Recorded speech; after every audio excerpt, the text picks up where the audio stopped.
تو امام حسین نے سینے سے لگایا ہوا تھا تو ان کے پیر، ان کا قد لگتا تھا امام حسین سے زیادہ ہے، اٹھا کے لایا، لٹا دیا گیا۔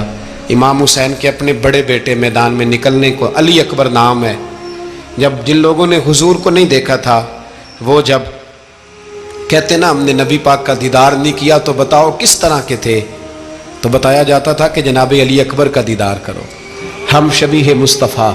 اور جب وہ گلیوں میں نکلتے تھے تو عورتیں چھتوں پہ چڑھ جاتی۔ جناب علی اکبر رضی اللہ تعالیٰ عنہ تلوار لے کے میدان میں نکلے، جوان بیٹے دینے بڑے مشکل۔ او یارو رٹا کیا ہے یہ تو بتاؤ، کہ ظالم آدمی حکمران، یار یہ رٹا ہے، ایک ظالم کا رستہ روکنا ہے، اس رٹے کے لیے ہم شبیہ مصطفیٰ جناب سیدنا امام علی اکبر میدان میں نکلے، بڑے لوگ مارے، بڑے، پھر ایک تیر ان کے بھی گلے میں لگا، اور جب وہ گرے نا زمین پہ تو حضرت امام حسین دوڑ کے آئے، دوڑ کے، اور جب تشریف لائے تو ان کے گلے سے تیر کھینچا تو ایک جملہ لکھا ہے صاحب تبری نے، اس نے حد کر دی، کہنے لگے تیر کھینچا تو امام حسین کی آنکھوں میں آنسو آئے، کہنے لگے کاش جناب ابراہیم آج میرے سامنے ہوتے تو میں انہیں کہتا کہ آپ نے تو بیٹا ذبح کرتے وقت آنکھوں پہ پٹی باندھی تھی، دیکھو میں کھلی آنکھوں سے بچے ذبح کر رہا ہوں، کھلی آنکھوں،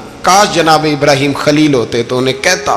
جناب علی اکبر بھی شہید ہوئے۔ حضرت علی اصغر کو تو اچانک اٹھایا تھا امام حسین، باہر نکلے تو گردن پہ تیر لگا تو 6 مہینے کا بچہ وہ بھی شہید ہوا، خون اچھالا آسمان کی طرف تو کہا مولا دیکھ لے، میں نے 6 مہینے والا بھی نہیں بچایا، وہ بھی دے دیا ہے۔ پھر حضرت عباس کو بیٹیوں نے کہا کہ اب نہ، کچھ کہتے ہیں پہلے شہید ہوئے، کچھ نے لکھا بعد میں، کہ اب ہم سے پانی کے بغیر نہیں رہا جاتا، تو جناب عباس پانی کا مشکیزہ لے کے نکلے باہر، ایک ہاتھ کٹا، دوسرے پہ مشکیزہ وہ بھی کٹا، پھر پانی تو بھر لیا تھا لا نہ سکے، پھر گردن کٹی تو شہید ہوئے۔ بچوں کی بھی شہادت ہوئی، پر جب ان کا لاشا اٹھایا تو امام حسین کہنے لگے مولا اب نہ حسین کی کمر کمزور ہو گئی ہے، اب کمزور ہو، اور بھائی ایک میت ہو جائے تو 4-5 دن تو پوری آنکھیں نہیں کھلتی، کیسا جری خاندان ہے۔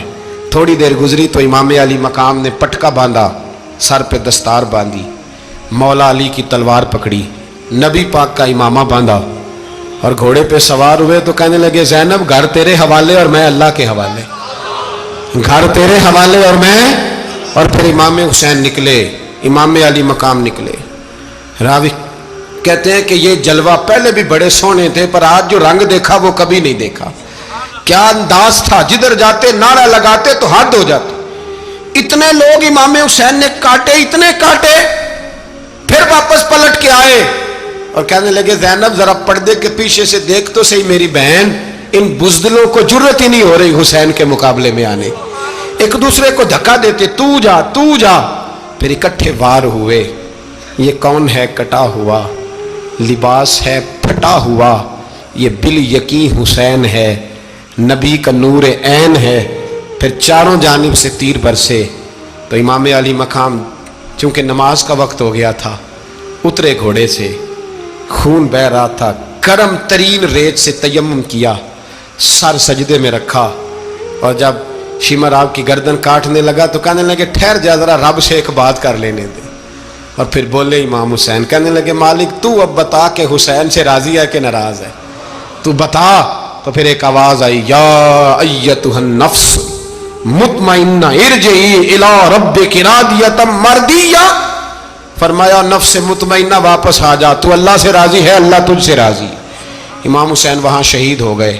اب یہ قافلہ امام حسین کا سر کاٹ، ذرا دیکھنا غور کرنا، سر کاٹ کے نیزے پہ رکھا ہے، جسم کربلا میں پڑا ہے، عورتوں کو گھوڑوں پہ بٹھا کے لے جایا گیا یزید کے دربار میں۔ یزید پہلے عبید اللہ ابن زیاد نے بدتمیزی کی، پھر یزید نے کی۔ سعودی عرب کا ایک مولوی بول رہا تھا، سعودی عرب کا، ان سے بھی بڑا عشق ہے، جس نے تقریر سننی ہو میرے پاس ہے۔ ہمیں لوگ مشورے دیتے ہیں کہ جو یزید کو اچھا کہے اور حسین کو باغی کہے اس کو ہم امام مان لیں، اس بے شرم بے حیا کو جو نبی پاک کے گھرانے کے بارے میں بکے اسے امام۔ سعودی عرب میں مسجد نبی میں درس دینے والا جس نے تقریر سننی ہو میرے پاس ہے، وہ کہتا ہے یزید تو بڑا اچھا آدمی تھا، اس نے تو بڑی خدمت کی، تو میں نے اسے کہا رشتہ داری کر لیا یزید کے ساتھ، قریب ہو جا، شرم نہیں آتی؟ آج بھی نبی پاک کا دل دکھاتے ہو، حیا نہیں آتی، خیال نہیں آتا؟ اور لوگ گھر میں بیٹھ کے باتیں کرتے ہیں، کہتے ہیں جی جو بیت اللہ میں ہو وہ بھی برا ہو سکتا ہے۔ بیت اللہ میں تو 360 بت بھی تھے، وہ اچھے تھے۔ مدینے میں تو 360 منافق بھی رہے، پوری سورہ منافقون نازل ہوئی، وہ اچھے تھے؟ عجیب تماشا بنا دیا لوگوں نے مذہب کا۔ وہ آج بک رہا ہے، آج میرے پاس ویڈیو آئی ہے، کہتا ہے یزید نے تو بڑی خیر، وہ تو عبید اللہ ابن زیاد نے قتل کیا۔ بے شرمو، اگر عبید اللہ ابن زیاد نے بھی قتل کیا تھا تو حکومت کس کی تھی؟ بولیں، بول کے بتائیں۔ تو پھر یزید نے عبید اللہ ابن زیاد کو سزا کیوں نہیں دی، بلکہ ایک جگہ 2 گورنریاں دی اس کو، یہ حال کیا؟ بلکہ سنو جو حدیث پاک میں آتا ہے وہ یہ ہے کہ یزید چھڑیاں مار رہا تھا، چھڑیاں امام حسین کے لبوں پہ۔ تو نعمان بن بشیر صحابی تھے، بول پڑے، کہنے لگے یزید بدبخت، ہاتھ پیچھے اٹھا، مجھے اللہ کی عزت کی قسم میں نے سینکڑوں بار نبی پاک کو ان ہونٹوں کو چومتے دیکھا ہے۔ حضرت جناب زینب عورتوں کے مجمع میں پیچھے ہو کے بیٹھی ہیں، یزید کے پاس جب پہنچا لشکر تو یزید کہنے لگا دیکھو اللہ نے مجھے عزت دی اور میرے مخالفوں کا کیا حال ہوا۔ تو بی بی زینب بول پڑی، اتنے صدمے سہے پر آواز توانا ہے، جاندار ہے۔